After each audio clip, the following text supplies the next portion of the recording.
ਵਾਹਿਗੁਰੂ ਜੀ ਕਾ ਖਾਲਸਾ ਵਾਹਿਗੁਰੂ ਜੀ ਕੀ ਫਤਿਹ। ਮੈਂ ਤੁਹਾਡੀ ਹੋਸਟ ਨੀਲਮ ਕੌਰ ਤੇ ਮੈਂ ਟੀਵੀ 84 ਦੇ ਸਾਰੇ ਦਰਸ਼ਕਾਂ ਤੇ ਸਰੋਤਿਆਂ ਦਾ ਦਿਲੀ ਸਵਾਗਤ ਕਰਦੀ ਹਾਂ ਪ੍ਰੋਗਰਾਮ ਸੱਚੋ ਸੱਚ ਵਿੱਚ।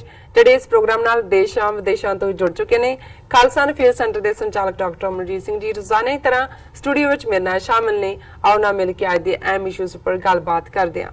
जी डॉक्टर साहब वाहिगुरू जी का खालसा वाहिगुरू जी की फतेह। जी डॉक्टर साहब जी आया नु प्रोग्राम सच्चो सच विच बहुत शुक्रिया जी। डॉक्टर साहब अज 20 जून 2019 6 हाड़ नानकशाही संमत 551 ਦਾ ਦਿਨ ਹੈ। ਤੇ ਡਾਕਟਰ ਸਾਹਿਬ ਪ੍ਰੋਗਰਾਮ ਸ਼ੁਰੂ ਕਰਨ ਤੋਂ ਪਹਿਲਾਂ ਅਸੀਂ ਹਮੇਸ਼ਾ ਤਰ੍ਹਾਂ ਆਪਣੇ ਦਰਸ਼ਕਾਂ ਤੇ ਸਰੋਤਿਆਂ ਨੂੰ ਦੱਸ ਦਈਏ ਵਿਊਅਰਸ, ਜੇ ਤੁਸੀਂ ਹੱਕ ਸੱਚ ਇਨਸਾਫ ਤੇ ਪੈਰਾ ਦਿਨ ਦਾ ਇੱਕੋ ਇੱਕ ਚੈਨਲ ਟੀਵੀ 84 ਨੂੰ ਦੇਖਣਾ ਚਾਹੁੰਦੇ ਹੋ ਤਾਂ ਤੁਸੀਂ ਦੇਖ ਸਕਦੇ ਹੋ ਸਪੈਕਟਰਮ ਕੇਬਲ, ਆਰਸੀਐਨ ਕੇਬਲ, ਬੈਲਫਾਰ cable Canada, roku, Jadoo box, ਸ਼ਾਵਾ, फेसबुक टीवी 84 ਦੀ ਐਪ ਰਾਹੀਂ online streaming and IP box ਤੇ ਤੁਸੀਂ ਟੀਵੀ 84 ਨੂੰ ਦੇਖ ਸਕਦੇ ਹੋ। ਵਿਊਅਰਸ, ਜੇ ਤੁਸੀਂ ਟੀਵੀ 84 ਨਾਲ ਜਾਂ ਪ੍ਰੋਗਰਾਮ ਸੱਚੋ ਸੱਚ ਨਾਲ ਫੇਸਬੁੱਕ ਰਾਹੀਂ ਜੁੜੇ ਹੋ ਤਾਂ ਇਸ ਨੂੰ ਵੱਧ ਤੋਂ ਵੱਧ ਲਾਈਕ ਕਰੋ ਤੇ ਸ਼ੇਅਰ ਕਰੋ ਅਤੇ ਨਾਲ ਹੀ YouTube ਤੇ ਸਬਸਕ੍ਰਾਈਬ ਵੀ ਕਰੋ। ਇਹ ਵੀ ਦੱਸ ਦਈਏ ਕਿ ਤੁਸੀਂ ਟੀਵੀ 84 ਦੀ ਐਪ ਨੂੰ ਐਂਡਰੋਇਡ ਐਂਡ ਐਪ ਸਟੋਰ ਤੇ ਡਾਊਨਲੋਡ ਕਰਕੇ ਟੀਵੀ 84 ਦੀ ਜੋ ਲਾਈਵ ਸਟ੍ਰੀਮ ਹੈ ਉਸ ਨੂੰ ਤੁਸੀਂ 24 ਆਵਰਸ ਦੇਖ ਸਕਦੇ ਹੋ। ਹੁਣ ਆਪਾਂ ਆਪਣੇ ਪ੍ਰੋਗਰਾਮ ਦੀ ਸ਼ੁਰੂਆਤ ਕਰਦੇ ਹਾਂ। ਡਾਕਟਰ ਸਾਹਿਬ ਨਾਲ ਗੱਲਬਾਤ ਕਰਦੇ ਹਾਂ ਅੱਜ ਦੇ ਪਹਿਲੇ ਅਹਿਮ ਇਸ਼ੂ ਦੇ ਨਾਲ। ਤੁਸੀਂ ਸਾਡੇ ਨਾਲ ਇਸੇ ਤਰ੍ਹਾਂ ਹੀ ਜੁੜੇ ਰਹਿਣਾ। ਜੀ ਡਾਕਟਰ ਸਾਹਿਬ ਕੀ ਕਹਿਣਾ ਚਾਹੋਗੇ? देखो, पिछली रात मैं न्यू जर्सी सी साडे पुराने मित्र पिछले 25-30 साल तो सहयोगी साथी जी ਵੀਰ ਦਲਜੀਤ ਸਿੰਘ, ਉਹਨਾਂ ਦੇ ਵਿੱਚ ਸੈਂਸ ਆਫ ਹਿਊਮਰ ਵੀ ਹੈ ਔਰ ਕਾਫੀ ਵਿਜ਼ਡਮ ਵੀ ਹੁੰਦੀ ਹੈ ਗੱਲ ਦੇ ਵਿੱਚ। ਨਾਈਸ। ਤੇ ਕੋਈ ਗੱਲ ਕਰਦੇ ਆ, ਉਹਨਾਂ ਨੇ ਕਿਸੇ ਸੱਜਣ ਬਾਰੇ ਉਹ ਪੁਆਇੰਟ ਆਊਟ ਕਰ ਰਹੇ ਸੀ, ਕਹਿੰਦੇ ਕਿ ਵੀ ਬਹੁਤ ਸਿਆਣਾ ਕਾਂ ਵਾਂਗ ਹੈ। ਮੈਂ ਕਿਹਾ ਜੀ ਇਹ ਕਾਂ ਦੀ ਗੱਲ ਕਿੱਥੋਂ ਸਿਆਣਪ ਦੇ ਨਾਲ ਜੁੜਦੀ ਹੈ? ਕਾਂ ਤਾਂ ਵੈਸੇ ਹੀ ਅਸੀਂ ਕਹਿੰਦੇ ਆ ਵੀ ਕਾਂ ਜਿਹੜਾ ਹੈ ਉਹ ਕਾਂ ਕਰਦਾ ਤੇ ਗੂੰ ਦੇ ਵਿੱਚ ਹੀ ਉਹ ਚੁੰਝ ਮਾਰਦਾ ਜੀ। ਉਹ ਕਹਿੰਦੇ ਜੀ ਦੀ ਕਹਾਣੀ ਹੈ ਕਿ ਵੀ ਮਾਂ ਕਾਂ ਦੀ ਸਮਝਾਉਣ ਲੱਗੀ ਕਾਂ ਨੂੰ ਕਿ ਦੇਖ ਪੁੱਤਰ, ਜਦੋਂ ਕੋਈ ਢੀਮ ਜਿਹਨੂੰ ਪੱਥਰ ਨੂੰ ਕਹਿੰਦੇ ਚੁੱਕਣ ਹੀ ਲੱਗੇ ਨਾ ਤੂੰ ਉਸ ਤੋਂ ਪਹਿਲਾਂ ਹੀ ਉੱਡ ਜਾਏ। ਤੇ ਕਹਿੰਦਾ ਮਾਂ ਜੇ ਉਹਨੇ ਪਹਿਲਾਂ ਹੀ ਢੀਮ ਚੁੱਕੀ ਹੋਏ, ਉਹ ਤਾਂ ਕਹਿੰਦੀ ਮਾਂ ਕਹਿੰਦੀ ਪੁੱਤਰਾ ਹੁਣ ਨਹੀਂ ਤੂੰ ਮਾਰ ਖਾਂਦਾ ਕਿ ਤੇਰੀ ਅੱਖ ਚਾਰਜ ਫੇਰੇ ਦੇਖ ਰਹੀ ਹੈ। ਇਹਦਾ ਮਤਲਬ ਹੈ ਕਿ ਵੀ ਤੂੰ ਨਹੀਂ ਹੁਣ ਕਿਸੇ ਦੀ ਟੀਮ ਦੇ ਥੱਲੇ ਆਉਂਦਾ। ਸੋ ਮੈਨੂੰ ਕਿਉਂਕਿ ਅੱਜ ਹੀ ਮੈਂ ਵਾਪਸ ਆਇਆ, ਸੋ ਮੈਂ ਦੇਖ ਰਿਹਾ ਸੀ, ਮੈਂ ਕਿਹਾ ਕਿ ਵੀ ਇੱਕ ਪਾਸੇ ਅਸੀਂ ਜਦੋਂ ਸਾਊਥ ਏਸ਼ੀਅਨ ਕੰਟੈਕਸਟ ਦੀ ਗੱਲ ਕਰਦੇ ਹਾਂ, ਸਬ ਕੰਟੀਨੈਂਟ ਦੇ ਵਿੱਚ ਪਾਵਰ ਉਹਨਾਂ ਦੇ ਹੱਥ 'ਚ ਆਈ ਹੈ, ਦੂਸਰੀ ਵਾਰ ਆਈ 2014 ਤੋਂ ਬਾਅਦ, ਜਿਨ੍ਹਾਂ ਦਾ ਹਾਲ ਉਹੀ ਹੈ ਕਿ ਬਾਂਦਰਾਂ ਦੇ ਸਿਰ ਬਨਾਰਸ ਦੀਆਂ ਟੋਪੀਆਂ ਬਾਂਦਰਾਂ ਦੇ ਹੱਥ ਆਈਆਂ। ਉਹ ਵੀ ਇੱਕ ਵੱਖਰੀ ਕਹਾਣੀ ਹੈ ਕਿ ਕਿਵੇਂ ਉਹ ਲੈ ਕੇ ਚੜ੍ਹ ਕੇ ਦਰਖਤ ਦੇ ਉੱਤੇ ਬਨਾਰਸ ਦੀਆਂ ਟੋਪੀਆਂ। ਸਭ ਬੈਠਾ ਵਪਾਰੀ ਸੁੱਤਾ ਪਿਆ ਤੇ ਹੁਣ ਉਹ ਕਾਬਲ ਤਾਂ ਹੈ ਨਹੀਂ, ਤਾਂ ਉਹਨੇ ਫਿਰ ਜਦੋਂ ਆਪਣੀ ਸੁੱਟੀ ਟੋਪੀ ਫਿਰ ਬਾਂਦਰਾਂ ਨੇ ਵੀ ਸੁੱਟ ਦਿੱਤੀਆਂ। ਪਰ ਇੱਕ ਵਾਰੀ ਤਾਂ ਬਾਂਦਰ ਬਨਾਰਸੀ ਟੋਪੀਆਂ 'ਚ ਆ ਗਏ। ਬਿਲਕੁਲ। ਸੋ ਮੋਦੀ ਤੇ ਕੰਪਨੀ ਉਹਨਾਂ ਦੇ ਸਿਰ ਦੇ ਉੱਤੇ ਬਨਾਰਸੀ ਟੋਪੀਆਂ ਤਾਂ ਟਿਕੀਆਂ ਹੋਈਆਂ, ਪਰ ਹੈ ਬਾਂਦਰ ਨੇ ਜੀ। ਕਿਉਂਕਿ ਜ਼ਾਹਰ ਹੈ ਕਿ ਜੋ ਜਲੂਸ ਇਹ ਕੱਢ ਰਹੇ ਨੇ ਉਸ ਮੁਲਕ ਦਾ ਵੀ, ਉਹਦੀ ਪ੍ਰੈਸਟੀਜ ਦਾ ਵੀ, ਔਰ ਜਿਸ ਅੰਦਾਜ਼ ਦੇ ਵਿੱਚ ਇਹਨਾਂ ਦੀਆਂ ਪਾਲਿਸੀਜ਼ ਉਹ ਫੋਰਨ ਪਾਲਿਸੀ ਹੋਏ, ਇੰਟਰਨਲੀ ਤਾਂ ਇੱਕ ਕਿਓਸ ਪਿਆ ਹੀ ਹੋਇਆ ਹੈ। ਇਕਨੋਮੀ ਦੇ ਮਾਮਲੇ 'ਚ ਉਹਨਾਂ ਦਾ ਆਪਣਾ ਜਿਹੜਾ ਚੀਫ ਇਕਨੋਮਿਕਲ ਐਡਵਾਈਜ਼ਰ ਹੈ ਸੁਬਰਾਮਨੀਅਮ, ਉਹਨੇ ਉਹ ਸਾਬਤ ਕੀਤਾ ਹੈ ਕਿ ਭਾਈ ਇਹਨਾਂ ਨੇ ਕਿੰਨਾ ਵੱਡਾ ਝੂਠ ਬੋਲਿਆ। 4% ਦੀ ਇਕਨੋਮੀ ਨੂੰ 7% ਬਣਾਉਂਦੇ ਰਹੇ। ਬਿਲਕੁਲ। ਔਰ ਉਸ ਸਾਰੇ ਦੇ ਨਾਲ ਈਵਨ ਹੁਣ ਅਸੀਂ ਇਹਨਾਂ ਦੀ ਫੋਰਨ ਪਾਲਿਸੀ ਦਾ ਇੱਕ ਸਟੇਜ ਤੇ ਇਹਨਾਂ ਨੇ ਰਸ਼ੀਆ ਨੂੰ ਵੀ ਪਾਸੇ ਛੱਡ ਕੇ, ਜਿਸ ਰਸ਼ੀਆ ਨੇ ਸ਼ੁਰੂ ਤੋਂ ਹੀ ਭਾਰਤ ਦਾ ਸਾਰਾ ਇਨਫਰਾਸਟ੍ਰਕਚਰ ਉਹ ਭਿਲਾਈ ਹੋਏ, ਉਹ ਦੁਰਗਾਪੁਰ ਹੋਏ, ਉਹਨਾਂ ਦੀਆਂ ਆਇਰਨ ਸੈਕਟਰ, ਉਹਨਾਂ ਦੀ ਮਿਲਟਰੀ, ਉਹਨਾਂ ਦਾ ਸਾਰਾ ਇਕਵਿਪਮੈਂਟ, ਔਰ ਈਵਨ ਉਹਨਾਂ ਨੂੰ ਇਹ ਫੈਸਿਲਿਟੀ ਵੀ ਕਿ ਇਹ ਵਪਾਰ ਉੱਥੇ ਰੂਬਲ ਜਿਹੜੀ ਉਹਨਾਂ ਦੀ ਏਜੰਸੀ ਆ ਉਹਦੇ 'ਚ ਕਰ ਸਕਦੇ ਨੇ, ਉਹ ਰੁਪਈਏ 'ਚ ਕਰਦੇ ਸੀ। ਬਹੁਤ ਵੱਡੀ ਗੱਲ ਹੁੰਦੀ ਹੈ ਕਿਉਂਕਿ ਦੁਨੀਆ ਦੇ ਵਿੱਚ ਜਦੋਂ ਦਾ ਸਾਰਾ ਵਪਾਰ ਜਾਂ ਟ੍ਰੇਡ ਦਾ ਸੈਂਟਰ ਡਾਲਰ ਬਣਿਆ, ਅਮਰੀਕਾ ਨੇ ਸਭ ਨੂੰ ਖਿੱਚ ਕੇ ਜਿਹੜਾ ਉਹ ਆਪਣੇ ਥੱਲੇ ਲੈ ਆਂਦਾ ਹੋਇਆ, ਔਰ ਅਲਟੀਮੇਟਲੀ ਇਹੀ ਟਰਮਸ ਡਿਕਟੇਟ ਕਰਦੇ ਨੇ। ਪਰ ਜੇ ਰੂਬਲ ਔਰ ਰੁਪੀਸ ਦਾ ਸੀ ਦਾ ਮਤਲਬ ਇਹ ਹੈ ਕਿ ਵੀ ਐਕਸਪੋਰਟ ਇੰਪੋਰਟ ਦੇ ਥੱਲੇ ਤੁਹਾਨੂੰ ਐਕਸਟਰਾ ਆਪਣੀ ਰਿਜ਼ਰਵ ਮਨੀ ਡਾਲਰਾਂ ਦੇ ਵਿੱਚ ਨਹੀਂ ਖਰਚ ਕਰਨੀ ਪੈ ਰਹੀ। ਪਰ ਜਿਹੜੇ ਇਸ ਕਿਸਮ ਦੇ ਖੁਦਗਰਜ਼ ਔਰ ਮੌਕਾ ਪ੍ਰਸਤ ਹੁੰਦੇ ਨੇ, ਜਿਨ੍ਹਾਂ ਦੀ ਕੋਈ ਕਨਵਿਕਸ਼ਨ ਨਹੀਂ ਹੁੰਦੀ, ਇੱਕ ਪਾਸੇ ਤਾਂ ਜਦੋਂ ਇਹ ਕਿਸੇ ਦੇ ਨਾਲ ਨੇੜਤਾ ਦੀ ਗੱਲ ਕਰਦੇ ਨੇ, ਫਿਰ ਉਹ 5000 ਸਾਲ ਦਾ ਰਿਸ਼ਤਾ ਕੱਢ ਲੈਣਗੇ ਜੀ, ਸਾਡਾ ਫਲਾਣੇ ਜ਼ਮਾਨੇ ਦੇ ਵਿੱਚ ਉੱਥੋਂ ਫਲਾਣਾ ਆਇਆ ਸੀ ਔਰ ਤੁਹਾਡੇ ਨਾਲ ਸਾਡਾ ਇਹ ਰਿਸ਼ਤਾ ਹੈ ਜੀ। ਹੁਣ ਜਦੋਂ ਅਮਰੀਕਾ ਨੇ ਦੇਖਿਆ ਕਿ ਵੀ ਇਹ ਜਿਹੜਾ ਹੈ ਜਿਹਨੂੰ ਉਹ ਕਹਿੰਦੇ ਨੇ ਕਿ ਵੀ running with the hound and running with the hound and hunting with the ਪਤਾ ਨਹੀਂ ਕੀ ਹੈਗਾ ਕਿ ਵੀ ਤੁਸੀਂ ਜਾਂ ਸਹਿ ਦੇ ਨਾਲ ਜਾਂ ਤੁਸੀਂ ਸ਼ਿਕਾਰੀ ਕੁੱਤੇ ਦੇ ਨਾਲ ਦੌੜ ਰਹੇ ਹੋ ਜੀ ਤੇ ਜਾਂ ਤੁਸੀਂ ਜਿਹੜਾ ਉਹ ਸਹਿ ਦੇ ਨਾਲ ਹੋ। ਬਿਲਕੁਲ। ਔਰ running with the hound and siding with the something. So anyway ਜੀ। ਉਹਨਾਂ ਨੇ ਇਹ ਦੇਖਿਆ ਕਿ ਵੀ ਇਹ ਇਧਰ ਵੀ ਦੌੜ ਰਹੇ ਨੇ, ਸ਼ਿਕਾਰੀ ਕੁੱਤੇ ਦੇ ਨਾਲ ਵੀ ਨੇ, ਔਰ ਇਹ ਵੀ ਕਹਿ ਰਹੇ ਨੇ ਸਹਿ ਨੂੰ ਕਿ ਵੀ ਜਿਹੜਾ ਅਸੀਂ ਤੇਰੇ ਨਾਲ ਵੀ ਆ। ਹੁਣ ਉਸ ਸਭ ਦਾ ਨਤੀਜਾ ਇਹ ਸਾਹਮਣੇ ਆ ਰਿਹਾ ਕਿ ਅਮਰੀਕਾ ਨੇ ਵੀ ਸ਼ਿਕੰਜਾ ਕੱਸਣਾ ਸ਼ੁਰੂ ਕੀਤਾ ਹੈ ਔਰ ਉਹ ਸਾਹਮਣੇ ਆਇਆ ਪਹਿਲਾਂ ਟੈਰਿਫਸ ਦੇ ਮਾਮਲੇ 'ਚ, ਜਦੋਂ ਅਮਰੀਕਾ ਨੇ ਉਹਨਾਂ ਨੂੰ ਕਿਹਾ ਕਿ ਵੀ ਤੁਸੀਂ ਇਹ ਫॉर ਡੈਕੇਡਸ ਐਡਵਾਂਟੇਜ ਲੈ ਰਹੇ ਹੋ, ਪਰ ਜੋ ਕੋਈ ਸਾਡਾ ਜਾਂਦਾ ਹੈ ਉਹਦੇ ਤੇ ਤੁਸੀਂ ਇੰਨੇ % ਲਾਉਂਦੇ ਹੋ। ਉਹਨਾਂ ਨੇ ਅੱਖਾਂ ਦਿਖਾਉਣ ਦੀ ਕੋਸ਼ਿਸ਼ ਕੀਤੀ, ਅਮਰੀਕਾ ਨੇ ਜਿਹੜੀਆਂ ਟੈਰਿਫਸ ਲਾਤੀਆਂ। ਹੁਣ ਇਹਨਾਂ ਨੇ ਕਿਹਾ ਜੀ ਜਿਹੜੇ ਤੁਹਾਡੇ 20 ਪ੍ਰੋਡਕਟ ਸਾਡੇ ਆਉਂਦੇ ਨੇ, ਕੋਈ ਐਲਮੰਡ ਆ ਗਏ, ਕੋਈ ਵਾਲਨਟ ਆ ਗਏ, ਕੋਈ ਦੂਜੇ ਆ ਗਏ, ਵਾਸ਼ਿੰਗਟਨ ਦੇ ਐਪਲ ਆ ਗਏ, ਅਸੀਂ ਉਹਨਾਂ ਤੇ ਲਾ ਰਹੇ ਜੀ।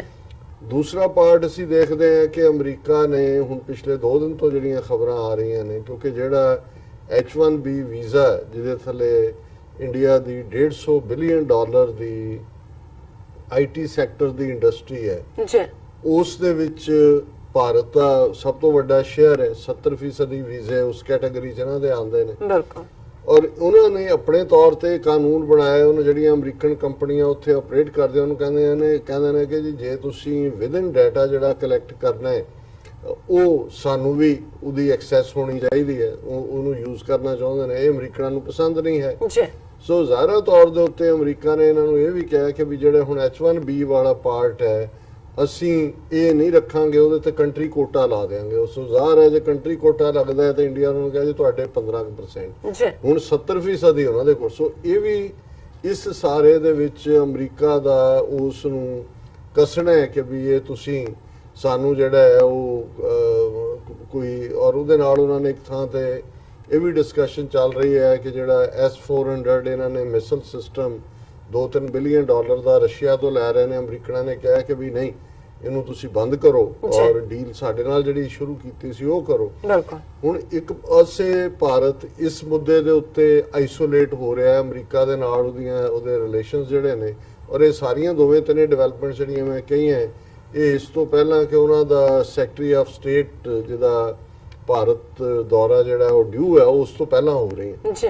ਦੂਸਰੇ ਪਾਸੇ ਅਸੀਂ ਦੇਖ ਰਹੇ ਹਾਂ ਕਿ ਚਾਈਨਾ ਆਪਣੇ ਤੌਰ ਦੇ ਉੱਤੇ ਜਿਹੜੇ ਬਾਦਸ਼ਾਹ ਨੇ ਡਿਪਲੋਮੇਸੀ ਦੇ ਵੀ ਔਰ ਫਲੈਕਸੀਬਿਲਟੀ ਵੀ, ਡਿਪਲੋਮੇਸੀ ਫਲੈਕਸੀਬਿਲਟੀ ਹੁੰਦੀ ਹੈ ਬਟ ਰਿਜਿਡਿਟੀ ਵੀ, ਜੀ, ਕਿ ਕਿੱਥੇ ਉਹਨਾਂ ਨੇ ਜਿਹੜਾ ਉਹ ਕਰਨਾ।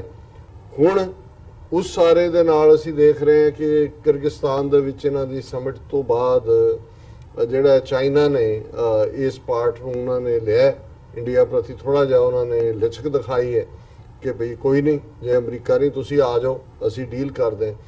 ਔਰ ਅਫਗਾਨਿਸਤਾਨ ਦੇ ਹਵਾਲੇ ਨਾਲ ਇੱਕ ਬੜਾ ਪਪੂਲਰ ਆਰਟੀਕਲ ਜਿਹੜਾ ਮੈਂ ਡਿਸਕਸ ਨਹੀਂ ਕਰ ਸਕਿਆ ਕਿਉਂਕਿ ਲੰਬਾ ਆਰਟੀਕਲ ਸੀ, ਜਿਹਦੇ 'ਚ ਆ ਰਿਹਾ ਵੀ ਅਮਰੀਕਾ ਆਪਣਾ ਮਾਈਂਡ ਮੇਕ ਕਰ ਰਿਹਾ ਹੈ ਕਿ ਜੇ ਅਫਗਾਨਿਸਤਾਨ 'ਚੋਂ ਹੁਣ ਫਾਈਨਲੀ ਕਰਨਾ ਹੀ ਹੈ ਤੇ ਉਹ ਇੰਡੀਅਨਸ ਅੰਦਾਜ਼ਾ ਲਾ ਰਹੇ ਨੇ ਕਿ ਜੀ ਉਹਦਾ ਤਾਂ ਅਲਟੀਮੇਟ ਬੈਨੀਫੀਸ਼ੀਅਰੀ ਪਾਕਿਸਤਾਨ ਹੀ ਹੋਏਗਾ ਔਰ ਇੰਡੀਆ ਦਾ ਕੁਝ ਵੀ ਐਟ ਸਟੇਕ ਨਹੀਂ ਹੋਏਗਾ।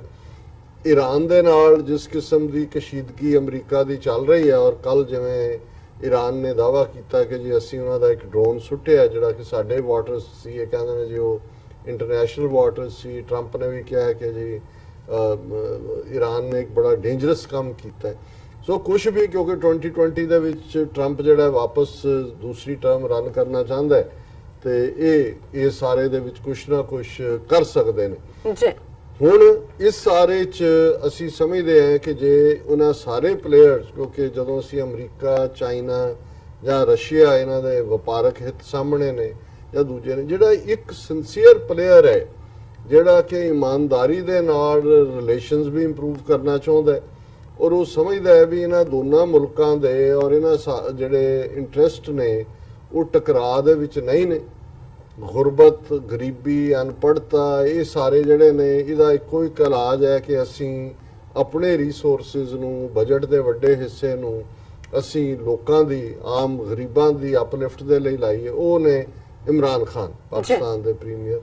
ਔਰ ਇਹੀ ਕਾਰਨ ਹੈ ਕਿ ਇਹਦੇ ਬਾਵਜੂਦ ਕਿ ਭਾਰਤ ਨੇ ਇਹਨਾਂ ਹਿੰਦੂਤਵੀ ਹਾਕਮਾਂ ਨੇ ਜਿਹੜੇ ਅੱਜ ਦੁਬਾਰਾ ਪਾਵਰ 'ਚ ਆਏ ਨੇ, ਪਿਛਲਾ ਸਾਰਾ ਕੈਂਪੇਨ ਹੀ ਇਸ ਦੇ ਉੱਤੇ ਰਨ ਕੀਤਾ ਹੈ, ਜਿਹਦੇ 'ਚ ਕਿ ਉਹਨਾਂ ਨੇ ਇਹ ਕਹਿਣ ਦੀ ਕੋਸ਼ਿਸ਼ ਕੀਤੀ ਹੈ ਕਿ ਜੀ ਪਾਕਿਸਤਾਨ ਹੀ ਸਾਡੇ ਲਈ ਇਹ ਵੱਡਾ ਖਤਰਾ ਹੈ ਔਰ ਪਾਕਿਸਤਾਨ ਨੂੰ ਹੀ ਜਿਹੜਾ ਖੂੰਜੇ ਲਾਉਣ ਦੇ ਨਾਂ ਥੱਲੇ ਸਾਰੀ ਕੈਂਪੇਨ ਹੀ ਉਹ ਜਿਹੜੀ ਪੁਲਵਾਮਾ ਤੇ ਬਾਲਾਕੋਟ ਤੇ ਉਸ ਸਾਰੇ ਦੇ ਥੱਲੇ, ਔਰ ਇਹ ਦੱਸਣ ਦੇ ਲਈ ਈਵਨ ਜਿਹੜਾ ਇਹਨਾਂ ਨੇ ਮਹਾ ਯੱਗ ਆਰਗੇਨਾਈਜ਼ ਕੀਤਾ, ਇਹਦੀਆਂ ਖਬਰਾਂ ਹੁਣ ਆਈਆਂ, ਪਹਿਲਾਂ ਨਹੀਂ। ਔਰ ਉਹਨਾਂ ਨੇ ਇੰਡੋ ਪਾਕਿਸਤਾਨ ਬਾਰਡਰ ਤੋਂ ਮਿੱਟੀ BSF ਤੋਂ ਮੰਗਵਾਈ, ਚਾਈਨਾ ਤੋਂ ਮੰਗਵਾਈ ਕਿ ਜੀ ਅਸੀਂ ਇਹ ਯੱਗ ਕਰ ਰਹੇ ਹਾਂ ਰਾਸ਼ਟਰ ਦੇ ਲਈ।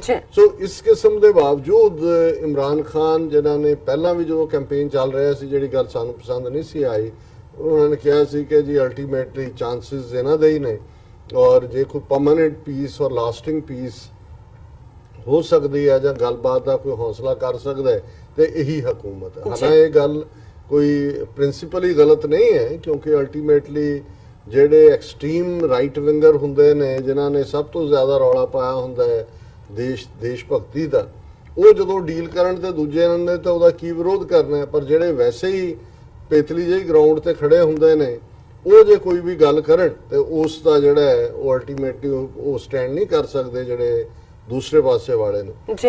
ਪਰ ਜੋ ਰਿਸਪੌਂਸ ਇਹਨਾਂ ਨੇ ਉਦੋਂ ਵੀ ਦਿੱਤਾ, ਫਿਰ ਜਿਸ ਕਿਸਮ ਦਾ ਜਦੋਂ ਬਣ ਗਿਆ ਮੋਦੀ, ਇਮਰਾਨ ਖਾਨ ਨੇ ਕਾਲ ਵੀ ਕੀਤੀ ਔਰ ਲੈਟਰ ਵੀ ਲਿਖਿਆ ਕਿ ਜੀ ਅਸੀਂ ਸਣੇ ਕਸ਼ਮੀਰ ਦੇ ਜਿਹੜੇ ਸਾਰੇ ਮਸਲੇ ਨੇ ਉਹ ਗੱਲਬਾਤ ਰਾਹੀਂ ਹੱਲ ਕਰਨਾ ਚਾਹਾਂਗੇ। ਉਹਨਾਂ ਦੇ ਫੋਰਨ ਮਿਨਿਸਟਰ ਨੇ ਵੀ ਇਹਨਾਂ ਨੂੰ ਲਿਖਿਆ। ਫਿਰ ਇਮਰਾਨ ਖਾਨ ਦੇ ਦੋ ਲਿਖਤਾਂ ਜਿਹੜੀਆਂ ਨੇ ਸਾਰੇ ਪੀਰੀਅਡ ਦੇ ਵਿੱਚ ਆਈਆਂ, ਔਰ ਇਸ ਸਾਰੇ ਪੀਰੀਅਡ 'ਚ ਨੇ ਪਹਿਲਾਂ ਤਾਂ ਇਗਨੋਰ ਕੀਤਾ, ਔਰ ਹੁਣ ਅੱਜ ਜਿਹੜੀ ਖਬਰ ਫਰੰਟ ਪੇਜ ਦੇ ਉੱਤੇ ਸੀ ਕਿ create environment of trust Narendra Modi tells Imran Khan.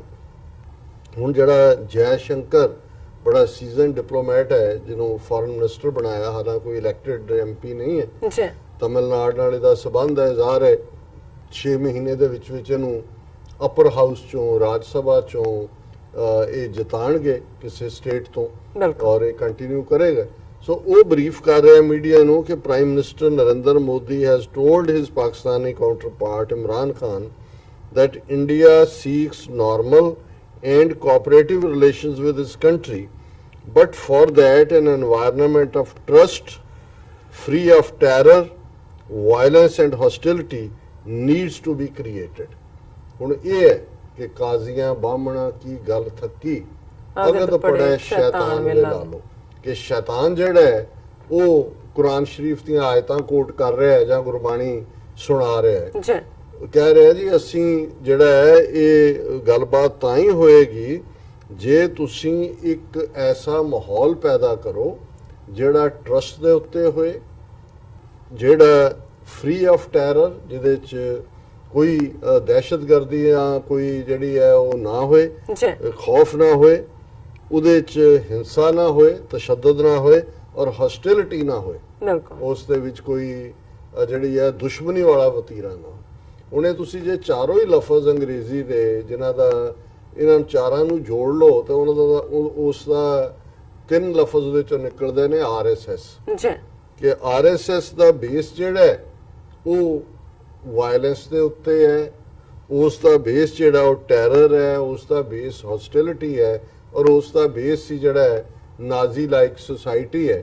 ਔਰ ਜਿਵੇਂ ਅਸੀਂ ਜ਼ਿਕਰ ਕੀਤਾ ਸੀ ਕਿ ਜਿਹੜਾ ਇਹਨਾਂ ਦਾ ਸਹੁੰ ਚੁੱਕ ਸਮਾਗਮ ਹੋਇਆ, ਉਸ ਦੇ ਵਿੱਚ ਜੋ ਰੰਗ ਇਹਨਾਂ ਨੇ ਦਿਖਾਏ, ਉਸ ਤੋਂ ਜ਼ਾਹਰ ਹੈ ਕਿ ਵੀ ਪਹਿਲਾਂ ਤਾਂ ਉਹ ਜਿਹੜੀ ਇਹਨਾਂ ਦੀ ਪਾਰਲੀਮੈਂਟ, ਜਿਹਨੂੰ ਕਦੇ ਨਹਿਰੂ ਨੇ ਕਿਹਾ ਸੀ ਕਿ ਜੀ ਇਹ temple of democracy, modern India, ਹੁਣ ਇਹ ਸਾਡੇ ਪੁਰਾਣੇ ਟੈਂਪਲ ਨਹੀਂ ਰਹੇ, we have built a new temple of democracy. ਔਰ ਇਸ ਟੈਂਪਲ ਆਫ ਡੈਮੋਕ੍ਰੇਸੀ ਦਾ ਪਹਿਲਾਂ 40% ਜਿਹੜੇ MP ਨੇ, ਮੈਂਬਰ ਪਾਰਲੀਮੈਂਟ ਨੇ, ਉਹ ਕ੍ਰਿਮੀਨਲ ਨੇ, ਰੇਪਿਸਟ ਨੇ, ਮਰਡਰਰ ਨੇ, ਔਰ ਕੇਸਿਸ ਸਭ ਦੇ ਉੱਤੇ ਨੇ, ਔਰ ਹੁਣ ਸਿੱਧੇ ਟੈਰਰਿਸਟ ਵੀ ਆ ਗਏ। ਉਹ ਸਾਧਵੀ ਪ੍ਰਗਿਆ ਹੋਏ, ਉਹ ਜਿਹੜਾ ਉੜੀਸਾ ਦਾ ਡਾਕੂ ਹੈ ਮਿਸਟਰ ਸਾਰੰਗੀ, ਜਿਹਨੇ ਡਾਕਟਰ ਗ੍ਰੈਮ ਸਟੇਨ ਔਰ ਉਹਦੇ 9 ਤੇ 11 ਸਾਲ ਦੇ ਬੱਚੇ ਜਿਉਂਦੇ ਸਾੜੇ ਬਜਰੰਗ ਦਲ ਦਾ ਚੀਫ। ਹੁਣ 40% ਉਹਨਾਂ ਕ੍ਰਿਮੀਨਲਸ ਦੀ ਨੁਮਾਇੰਦਗੀ ਵਾਲੀ ਪਾਰਲੀਮੈਂਟ ਜੀ ਔਰ ਜਿਹੜਾ ਆਰਐਸਐਸ ਜਿਹਦੇ ਹੱਥ ਗਾਂਧੀ ਤੋਂ ਉਹਨੇ ਠੀਕ ਕਿਹਾ ਸੀ ਉਹਨੇ ਕਮਲ ਹਸਨ ਨੇ ਕਿ ਭਾਈ ਇਹ ਜਿਹੜਾ ਪਹਿਲਾ ਆਜ਼ਾਦ ਭਾਰਤ ਦਾ ਦਹਿਸ਼ਤਗਰਦ ਜਿਹੜਾ ਉਹ ਹਿੰਦੂ ਅੱਤਵਾਦੀ ਸੀ ਨਥੂਰਾਮ ਗੋਡਸੇ। ਬਿਲਕੁਲ। ਔਰ ਜੇ ਤੁਸੀਂ ਹੁਣ ਇਸ ਰਸਤੇ ਦੇ ਉੱਤੇ ਤੁਰ ਪਓ ਤੇ ਇਸ ਦੌਰ ਦੇ ਵਿੱਚ ਦੇਖ ਲਓ ਕਿ ਵੀ ਅੱਜ ਨਥੂਰਾਮ ਗੋਡਸੇ ਤੋਂ ਸ਼ੁਰੂ ਹੋ ਕੇ ਅੱਜ ਸਾਧਵੀ ਪ੍ਰਗਿਆ ਔਰ ਇਹ ਸਰੰਗੀ ਜਿਹੜੇ ਨੇ ਇਹ ਪਾਰਲੀਮੈਂਟ ਤੱਕ ਪਹੁੰਚ ਗਏ। ਔਰ ਅੱਜ ਹੀ ਮੈਂ ਕਿਤੇ ਦੇਖ ਰਿਹਾ ਸੀ ਕਿ ਵੀ ਅਮਿਤ ਸ਼ਾਹ ਜਿਹੜਾ ਹੁਣ ਹੋਮ ਮਿਨਿਸਟਰ ਬਣਿਆ ਇਹਦੇ ਬੈਠਕ ਦੇ ਵਿੱਚ 2 ਤਸਵੀਰਾਂ ਲੱਗੀਆਂ ਹੋਈਆਂ ਨੇ ਜੀ, ਇੱਕ ਚਾਣਕਿਆ ਦੀ ਔਰ ਦੂਸਰੀ ਸਾਵਰਕਰ ਦੀ। ਹੁਣ ਜ਼ਾਹਰ ਹੈ ਕਿ ਚਾਣਕਿਆ ਔਰ ਐਵੇਂ ਨਹੀਂ ਇਹਨੂੰ ਭਾਰਤੀ ਰਾਜਨੀਤੀ ਦਾ ਹੁਣ ਚਾਣਕਿਆ ਕਹਿਣ ਲੱਗ ਗਿਆ ਮੀਡੀਆ। ਬਿਲਕੁਲ। ਚਾਣਕਿਆ ਉਹ ਹੈ ਜੇ ਤੁਸੀਂ ਉਸ ਦਾ ਕੂਟਨੀਤੀ ਸ਼ਾਸਤਰ ਜਾਂ ਅਰਥ ਸ਼ਾਸਤਰ ਉਸ ਦਾ ਦੇਖਦੇ ਹੋ ਤੇ ਉਸ ਨੇ ਇਹ ਚਾਰੋਂ ਹਥਿਆਰ ਸਾਮ ਦਾਮ ਦੰਡ ਭੇਦ ਦਾ ਜ਼ਿਕਰ ਕਰਦੇ ਆ ਕਿਹਾ ਵੀ ਆਪਣੇ ਦੁਸ਼ਮਣ ਨੂੰ ਮਾਰਨ ਦੇ ਲਈ ਉਸ ਦੀ ਸ਼ਰਨ ਜਾਣਾ ਪੈਂਦਾ। ਇਹਨੂੰ ਸਾਮ ਕਹਿੰਦੇ ਨੇ, ਜਿਹਨੂੰ ਗਧੇ ਨੂੰ ਪਿਓ ਕਹਿਣਾ ਬਣਾਉਣਾ ਕਹਿੰਦੇ ਨੇ। ਜੀ। ਦਾਮ ਉਹਦੀ ਕੀਮਤ ਕਿ ਹਰ ਬੰਦੇ ਦੀ ਕੀਮਤ ਹੈ, ਅਦਾ ਕਰੋ, ਖਰੀਦ ਲਓ। ਹੁਣ 6 ਮੈਂਬਰ ਪਾਰਲੀਮੈਂਟ ਜਿਹੜਾ ਨਾਇਡੂ ਹੈ, ਚੰਦਰ ਬਾਬੂ ਨਾਇਡੂ ਆਂਧਰਾ ਪ੍ਰਦੇਸ਼ ਦਾ, ਉਹਦੇ ਰਾਜ ਸਭਾ ਦੇ ਵਿੱਚ ਸੀ ਅਪਰ ਹਾਊਸ ਤੇ। ਅੱਜ ਦੀ ਮੇਨ ਖਬਰ ਹੈ ਕਿ 4 MP ਜਿਹੜੇ ਨੇ ਉਹਨਾਂ ਨੇ ਬੀਜੇਪੀ ਜੁਆਇਨ ਕਰਨਗੇ ਜੇ ਅਸੀਂ ਪਾਰਟੀ ਬੀਜੇਪੀ ਨਾਲ ਮਰਜ ਕਰ ਰਹੇ। ਜੀ। ਹੁਣ ਭਾਰਤ ਦੇ ਵਿੱਚ ਐਂਟੀ ਡਿਫੈਕਸ਼ਨ ਲਾਅ ਹੈ ਕਿ ਕੋਈ ਜਿਸ ਪਾਰਟੀ ਤੋਂ ਚੁਣ ਕੇ ਆਇਆ ਉਹਨੂੰ ਬਦਲ ਨਹੀਂ ਸਕਦਾ, ਪਰ ਉਹਦੇ 'ਚ ਵੀ ਕਲੌਜ਼ ਇਹ ਹੈ ਕਿ ਜੇ 2/3 2/3 ਮੈਂਬਰ ਜੀ ਉਹ ਨਿਕਲਣਾ ਚਾਹਣ ਉਹਦੇ ਚੋਂ ਫਿਰ ਉਸ ਲਾਅ ਦੇ ਥੱਲੇ ਨਹੀਂ ਆਉਂਦੇ। ਹੁਣ 6 MP ਸੀ, 6 ਚੋਂ 4 2/3 ਬਣੇ ਉਹ ਜਾ ਕੇ ਬੀਜੇਪੀ 'ਚ ਵੜ ਗਏ। ਬਿਲਕੁਲ। ਇਹੀ ਕੰਮ ਇਹਨਾਂ ਨੇ ਬੰਗਾਲ ਦੇ ਵਿੱਚ ਸ਼ੁਰੂ ਕੀਤਾ ਹੈ। ਵੈਸਟ ਬੰਗਾਲ ਦੇ ਵਿੱਚ ਕੋਈ ਕਾਉਂਸਲਰ, ਕੋਈ ਇੱਕ ਪਾਸੇ ਮਮਤਾ ਬੈਨਰਜੀ ਦੇ ਪੈਰਾਂ ਥੱਲੇ ਅੰਗਿਆਰੇ ਰੱਖੇ ਨੇ, ਪਹਿਲਾਂ ਡਾਕਟਰਾਂ ਦੀ ਸਟ੍ਰਾਈਕ ਕਰਵਾਈ ਔਰ ਕਿਵੇਂ ਉਸ ਸਾਰੇ ਨੂੰ ਫਿਰ ਇਸਤੇਮਾਲ ਕੀਤਾ। ਹੁਣ ਐਂਟੀ ਮੁਸਲਿਮ ਵਾਇਲੈਂਸ, ਅੱਜ ਦੀ ਖਬਰ ਹੀ ਅਸੀਂ ਦੇਖ ਰਹੇ ਸੀ ਕਿ ਪਟਪਾਰਾ ਵੈਸਟ ਬੰਗਾਲ 'ਚ ਹੈ, ਉੱਥੇ ਇੱਕ ਬੰਦਾ ਮਾਰਿਆ ਗਿਆ, 3 ਜ਼ਖਮੀ, ਕਮਿਊਨਲ ਵਾਇਲੈਂਸ। ਸੋ ਇਹਨਾਂ ਨੇ ਉਹਨੂੰ ਮਮਤਾ ਬੈਨਰਜੀ ਨੂੰ ਉੱਥੇ ਕੰਮ ਨਹੀਂ ਕਰਨ ਦੇਣਾ ਹੈ, ਇਹ ਆਪਣੇ ਕੰਮ ਲੱਗੇ ਹੋਏ ਨੇ। ਹੁਣ ਇਹ ਦਾਮ ਹੈ ਜਿਹਨੂੰ ਅਮਿਤ ਸ਼ਾਹ ਆਪਣੇ ਰਾਜਕਾਜ ਦੇ ਪਹਿਲੇ 2-3 ਹਫ਼ਤਿਆਂ ਦੇ ਵਿੱਚ ਹੀ ਕਰੋੜਾਂ ਦੇ ਵਿੱਚ ਪੈਸੇ ਸੁੱਟੇ ਹੋਏ ਨੇ, ਖਰੀਦ ਲਓ। ਜੀ। ਦੰਡ ਹੈ, ਪਨਿਸ਼ਮੈਂਟ। ਬਿਲਕੁਲ। ਕਿ ਬਈ ਜੋ ਸਜ਼ਾ ਫਿਰ ਭਾਵੇਂ ਗੌਰੀ ਲੰਕੇਸ਼ ਹੋਏ, ਭਾਵੇਂ ਉਹ ਕੁਲਬੁਰਜੀ ਹੋਏ, ਸਾੜ ਦਿਓ, ਜਿੰਦੇ ਸਾੜ ਦਿਓ, ਮਾਰ ਦਿਓ, ਅਸੈਸੀਨੇਟ ਕਰ ਦਿਓ। ਪੱਤਰਕਾਰਾਂ ਦੇ ਖਿਲਾਫ ਆ ਤੁਸੀਂ ਪਿਛਲੇ 2-3 ਹਫ਼ਤਿਆਂ 'ਚ ਦੇਖੋ ਕਿਵੇਂ ਯੂਪੀ ਹੋਏ, ਦੂਸਰਾ ਹੋਏ, ਉਹਨਾਂ ਦੀ ਮਾਰ ਕੁਟਾਈ, ਕੇਸ, ਪਰਚੇ ਔਰ ਦਲਿਤ, ਕਿਉਂਕਿ ਉਹਨਾਂ ਨੂੰ ਇਹ ਪਤਾ ਹੈ ਕਿ ਜਿਹੜੀ ਦਲਿਤ ਨੰਬਰ ਵੀ ਹੈ ਉਹਨਾਂ ਦੇ ਕੋਲ ਔਰ ਉਹਨਾਂ ਨੇ ਚੈਲੰਜ ਵੀ ਕੀਤਾ ਪਿਛਲੀ ਵਾਰ। ਹੁਣ 3-4 ਘਟਨਾਵਾਂ ਇਹਨਾਂ 2 ਹਫ਼ਤਿਆਂ ਦੇ ਵਿੱਚ ਦਲਿਤਾਂ ਨਾਲ ਸੰਬੰਧਿਤ ਹੋ ਚੁੱਕੀਆਂ ਨੇ, ਜਿਨ੍ਹਾਂ ਦੇ ਵਿੱਚ ਇੱਕ ਹੋਇਆ ਕਿ ਕਿਵੇਂ ਜਿਹੜਾ ਇੱਕ ਦਲਿਤ ਬੱਚੇ ਨੂੰ ਜਿਹੜਾ ਇੱਕ ਮੰਦਿਰ ਦੇ ਵਿੱਚ ਚਲਾ ਗਿਆ, ਅੰਦਰ ਉਹਨੂੰ ਲੋਹੇ ਦੇ ਤਵੇ ਦੇ ਉੱਤੇ ਗਰਮ ਬਿਠਾਇਆ ਔਰ ਕਿਵੇਂ ਉਸ ਦੀ ਸਾਰੀ ਬਾਡੀ ਬਰਨ ਨੇ ਔਰ ਉਹ ਜਿਹੜਾ ਉਹ ਮੇਨ ਖਬਰ। ਫਿਰ ਕਿਵੇਂ ਜਿਹੜਾ ਇੱਕ ਜਿਹੜੀ ਹੈ ਦਲਿਤ ਬੀਬੀ ਨੂੰ ਜਿਉਂਦੇ ਸਾੜ ਦਿੱਤਾ, ਉਹਨੇ ਕੋਈ ਇਤਰਾਜ਼ ਕੀਤਾ ਕਿਸੇ ਗੱਲ ਦੇ ਉੱਤੇ ਜੋ ਹਾਈ ਕਾਸਟ ਵਾਲੇ ਉਹਦੇ ਨਾਲ ਕਰ ਰਹੇ ਸੀ। ਔਰ ਇਸ ਕਿਸਮ ਦੀਆਂ 3 ਘਟਨਾਵਾਂ ਨੇ। ਇੱਕ ਹੋਰ ਕੇਸ ਦੇ ਵਿੱਚ ਜਿਹਦੇ 'ਚ ਕਿ ਉਹਨਾਂ ਨੇ ਜਿਹੜਾ ਇੱਕ ਡੈੱਡ ਬੋਡੀ, ਦਲਿਤ ਬੱਚਾ ਜਿਹਨੂੰ ਹਸਪਤਾਲ ਦੇ ਵਿੱਚੋਂ ਟ੍ਰੀਟ ਕਰਨ ਤੋਂ ਇਨਕਾਰ ਕਰ ਰਹੇ ਨੇ ਤੇ ਉਹ ਵਿਚਾਰਾ ਡੈੱਡ ਬੋਡੀ ਲੈ ਕੇ ਬੱਚੇ ਦੀ ਸਾਈਕਲ ਤੇ ਵਾਪਸ ਘਰ ਨੂੰ ਆ ਰਿਹਾ। ਸੋ ਇਹ ਹੈ ਦੰਡ ਕਿ ਵੀ ਜੋ ਤੁਸੀਂ ਔਰ ਸਿੱਖਾਂ ਦੇ ਮਾਮਲੇ 'ਚ ਅਸੀਂ ਦੇਖਦੇ ਹਾਂ ਨਾ 2-3 ਹਫ਼ਤਿਆਂ 'ਚ ਉਹਨਾਂ ਨੇ ਉੱਥੇ ਮੇਘਾਲਿਆ ਦੇ ਵਿੱਚ ਸ਼ਿਲੌਂਗ 'ਚ ਕੀ ਮਾਹੌਲ ਸਿਰ ਦਿੱਤਾ ਹੈ, ਦਿੱਲੀ ਵਾਲੀ ਘਟਨਾ ਅਸੀਂ ਦੇਖੀ ਹੈ ਔਰ ਤੁਸੀਂ ਸਾਰਾ ਬੀਜੇਪੀ ਦਾ ਦੇਖੋ ਵੀ ਕੀ ਚੱਲ ਰਿਹਾ ਔਰ ਭੇਦ ਹੈ ਵਿੱਚ ਵੜ ਕੇ ਖਰੀਦਣਾ, ਡਿਵਾਈਡ ਕਰਨਾ, ਜੋ ਕਿ ਉਹਨਾਂ ਦਾ ਲਗਾਤਾਰਤਾ ਨਾਲ ਚੱਲ ਰਿਹਾ। ਸੋ ਮੈਂ ਸਮਝਦਾ ਵੀ ਇਹਨਾਂ ਹਾਕਮਾਂ ਜਾਂ ਹੁਕਮਰਾਨਾਂ ਤੋਂ ਜਿਹੜੇ ਕਿ ਫੁੱਲ ਨੇ ਨਫ਼ਰਤ ਦੇ ਨਾਲ ਔਰ ਉਹਨਾਂ ਦਾ ਏਜੰਡਾ ਇਸ ਲਾਈਨ ਤੇ ਹੈ, ਇਮਰਾਨ ਖਾਨ ਸਾਹਿਬ ਨੂੰ ਹੁਣ ਹਾਲਾਂਕਿ ਆਪਣੇ ਦੇਸ਼ ਦੇ ਵਿੱਚ ਵੀ ਉਹਨਾਂ ਨੂੰ ਵਤਨ 'ਚ ਵੀ ਇਸ ਗੱਲ ਦਾ ਧਿਆਨ ਰੱਖਣਾ ਚਾਹੀਦਾ ਹੈ ਕਿ ਅਣਚਾਹੀ ਕੰਟਰੋਵਰਸੀ ਤੋਂ ਬਚੋ। ਜਿਵੇਂ ਅੱਜ ਹੀ ਮੈਂ ਕਿਤੇ ਦੇਖ ਰਿਹਾ ਸੀ ਕਿ ਵਕੀਲ ਜਿਹੜੇ ਇੱਕ ਵੱਡੀ ਤਾਕਤ ਨੇ ਉੱਥੇ, ਜਿਨ੍ਹਾਂ ਨੇ ਇਕੱਠੇ ਹੋ ਕੇ ਕਿਸੇ ਵੇਲੇ ਮੁਸ਼ਰਫ ਦਾ ਤਖਤਾ ਪਲਟਿਆ ਜਦੋਂ ਕਿ ਉਹਨੇ ਚੀਫ ਜਸਟਿਸ ਨੂੰ ਡਿਸਆਨਰ ਕੀਤਾ ਸੀ। ਕਿਸੇ ਮੁੱਦੇ ਦੇ ਉੱਤੇ ਮੈਨੂੰ ਉਹਦੀ ਮੁੱਦੇ ਦੀ ਡਿਟੇਲ ਤਾਂ ਨਹੀਂ ਪਤਾ, ਪਰ ਇਹ ਆ ਰਿਹਾ ਕਿ ਵੀ ਉਹਨਾਂ ਦੇ ਵਿੱਚ ਵੀ ਇੱਕ ਰੋਸ ਦੀ ਲਹਿਰ ਹੈ ਔਰ ਨੈਗੇਟਿਵਿਟੀ ਸ਼ੁਰੂ ਹੋ ਰਹੀ। ਸੋ ਅਸੀਂ ਜਿਵੇਂ ਕਿਹਾ ਕਿ ਵੀ ਮੈਂ ਇਹ ਮਹਿਸੂਸ ਕਰਦਾ ਕਿ ਵੀ ਇਮਰਾਨ ਖਾਨ ਪਾਕਿਸਤਾਨ ਦੀ ਹੋਪ ਨੇ, ਖੁਦ ਇਮਾਨਦਾਰ ਨੇ, ਕੋਈ ਉਹਨਾਂ 'ਚ ਇਨਫੀਰੀਅਰਿਟੀ ਕੰਪਲੈਕਸ ਨਹੀਂ ਹੈ ਜੀ। ਕਿਸੇ ਦੀਆਂ ਵੀ ਅੱਖਾਂ 'ਚ ਅੱਖਾਂ ਪਾ ਕੇ ਗੱਲ ਕਰਨ ਲੱਗਿਆ ਉਹਨਾਂ ਨੂੰ ਕੋਈ ਅਹਿਸਾਸੇ ਕਮਤਰੀ ਨਹੀਂ ਹੁੰਦਾ। ਪਰ ਮੈਂ ਇਹ ਮਹਿਸੂਸ ਕਰਦਾ ਕਿ ਭਾਰਤ ਦੇ ਮਾਮਲੇ 'ਚ ਉਹ ਲੋੜ ਤੋਂ ਜ਼ਿਆਦਾ ਆਸਵੰਦ ਨੇ, ਹੋਪਫੁਲ ਨੇ। ਜੀ, ਇਹ ਠੀਕ ਹੈ ਕਿ ਉਹ ਇਸ ਪਾਰਟ ਨੂੰ ਡੀਲ ਕਰਨਾ ਚਾਹੁੰਦੇ ਨੇ, ਬਾਰ-ਬਾਰ ਕਹਿੰਦੇ ਨੇ ਕਿ ਜੀ ਕਸ਼ਮੀਰ ਸਮੇਤ ਸਾਰੇ ਮਸਲੇ ਗੱਲਬਾਤ ਰਾਹੀਂ ਅਸੀਂ ਹੱਲ ਕਰਾਂਗੇ। ਪਰ ਇਸ ਗੱਲ ਦਾ ਵੀ ਤਾਂ ਧਿਆਨ ਰੱਖੋ, ਜਿਹਨੂੰ ਅਸੀਂ ਅਕਸਰ ਮੈਂ ਇਸ ਫਰੇਜ਼ ਨੂੰ ਇਸਤੇਮਾਲ ਕਰਦਾ, ਪਹਿਲਾ ਫਰੇਜ਼ ਜਿਹੜਾ ਮੈਂ ਪਹਿਲਾਂ ਕੋਟ ਨਹੀਂ ਠੀਕ ਕਰ ਸਕਿਆ, to run with the hare and hunt with the hound, ਕਿ ਵੀ ਤੁਸੀਂ ਸਹਿ ਦੇ ਨਾਲ ਦੌੜ ਰਹੇ ਹੋ ਔਰ ਸ਼ਿਕਾਰ ਤੁਸੀਂ ਕਹਿੰਦੇ ਹੋ ਵੀ ਤੁਸੀਂ ਕੁੱਤੇ ਦੇ ਨਾਲ ਕਰਨਾ ਹੈ, ਸ਼ਿਕਾਰੀ ਨਾਲ, ਵੀ ਇਧਰ ਤੁਸੀਂ ਹੇਅਰ ਦੇ ਨਾਲ ਹੋਵੋਗੇ ਸਹਿ ਨਾਲ, ਜਾਂ ਤੁਸੀਂ ਸ਼ਿਕਾਰੀ ਕੁੱਤੇ ਦੇ ਨਾਲ ਹੋਵੋਗੇ।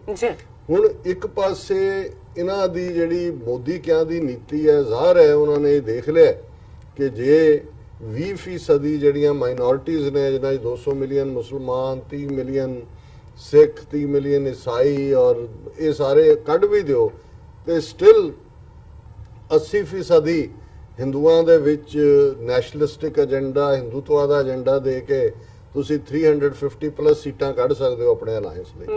ਸੋ ਉਹ ਕਿਉਂ ਗੱਲਬਾਤ ਕਿ ਉਹਨਾਂ ਨੂੰ ਤਾਂ ਹੁਣ ਕਿਉਂਕਿ 4 ਸੂਬਿਆਂ ਦੇ ਵਿੱਚ ਫਿਰ ਸੂਬਾਈ ਇਲੈਕਸ਼ਨਾਂ ਵੀ ਆ ਰਹੀਆਂ ਜਿਹਨਾਂ ਸੂਬਿਆਂ ਨੂੰ ਬੀਜੇਪੀ ਵਾਪਸ ਕੈਪਚਰ ਕਰਨਾ ਚਾਹੁੰਦੀ ਹੈ।